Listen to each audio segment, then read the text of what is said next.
জয় গুরু বন্দে পুরুষোত্তম। প্রথমে জানাই আমার দয়াল পরমপিতা রাতুল চরণে আমার শতকোটি প্রণাম। পরমাত্মার জগৎজননী পরমার চরণে আমার শতকোটি প্রণাম।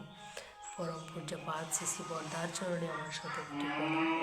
পূজনীয় বাবাদার রাতুল চরণে আমার শতকোটি প্রণাম। পূজনীয় গোবিন্দার চরণে আমার শতকোটি প্রণাম এবং গুরু পরিবারের প্রত্যেককে আমার শতকোটি প্রণাম।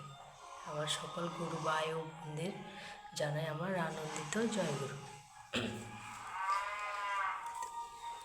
তো প্রথমে আমি আমার সকল গুরু ভাই ও বোনদের বলবো, যারা ঠাকুরের দীক্ষা নিয়েছেন তোমরা সকলেই যজন যাজন ইষ্টবৃত্তি করো। যজন মানে হচ্ছে ঠাকুরের ধ্যান করা, আর যাজন মানে হচ্ছে আমরা ঠাকুরকে ধরে আমরা কীরকম আনন্দ পাই।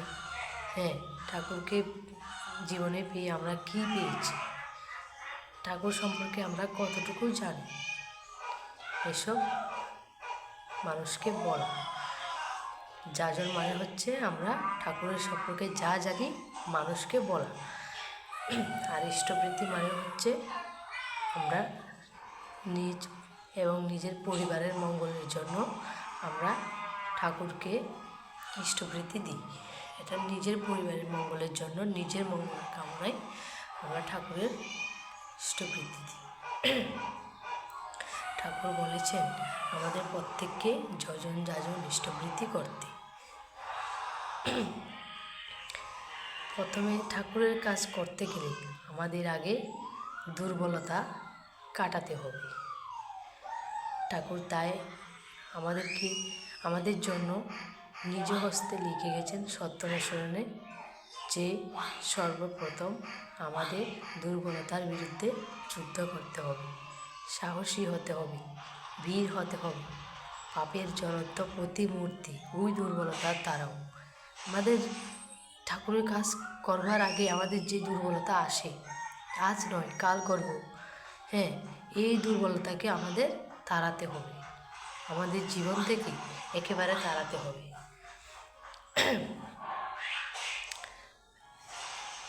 আমরা ঠাকুরের কাজ সময় আমাদের এখন জীবন আছে, হাত আছে, টাকা আছে, আমাদের বাড়িঘর সব আছে।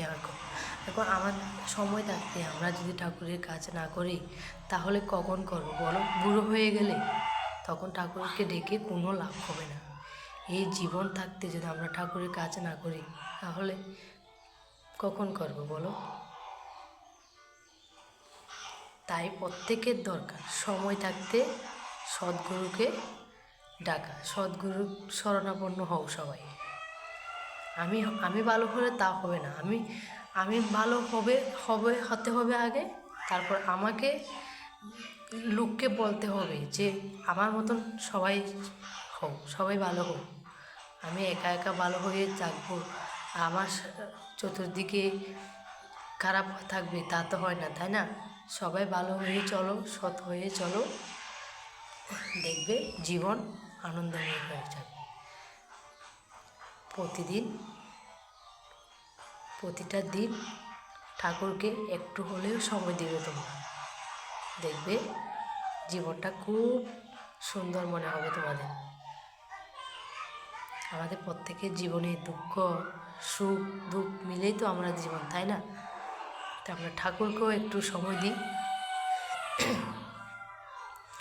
ঠাকুরের কথা বলার মতন সেরকম অভিজ্ঞ আমার এখনও হয়ে ওঠেনি, তবে আমি যতটুকু যেভাবে পারি আমি বলার চেষ্টা করেছি। আজকে প্রথম বলেছি, তাই হয়তো কথাগুলি এইভাবে আমার আছে, আস্তে আস্তে সব ঠিক হয়ে যাবে। তোমরা সৎ পথে চলো, সদ্গুরু শরণাপন্ন হও, ঠাকুরের কাজ করো, দেখবে সব ভালো হবে, সব কিছু সুন্দর হবে। জয় গুরু, সবাই ভালো থাকবেন।